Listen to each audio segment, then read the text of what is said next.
مصیبتوں سے نجات حاصل کرنے کا نبوی نسخہ، اس کو آپ نے صبح بھی پڑھنا ہے اور شام میں بھی پڑھنا ہے۔ اس کی فضیلت پہلے آپ لوگ سن لیں۔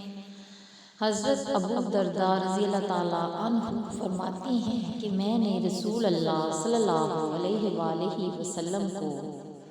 فرماتے ہوئے سنا کہ جو شخص ان کلمات کو صبح پڑھے تو شام ہونے تک کوئی مصیبت اس کو نہیں پہنچے گی، اور ان کلمات کو شام میں پڑھ لے تو صبح ہونے تک کوئی مصیبت اس کو نہیں پہنچے گی۔ تو دعا یہ ہے، اس کو حضرت ابی درداء نے روایت کیا ہے: اللہم انت ربی لا الہ الا انت علیک توکلت وانت رب العرش العظیم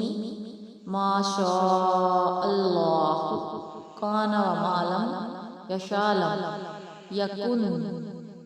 ولا حول ولا قوۃ الا باللہ العلی العظیم اعلم ان اللہ علی کل شیء قدیر وَأَنَّ اللَّهَ قَدْ أَحَاطَ بِكُلِّ شَيْءٍ عِلْمًا اللَّهُمَّ إِنِّي أَعُوذُ بِكَ مِن شَرِّ نَفْسِي وَمِن شَرِّ كُلِّ دَابَّةٍ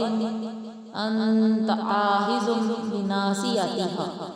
إِنَّ رَبِّي عَلَى صِرَاطٍ مُسْتَقِيمٍ۔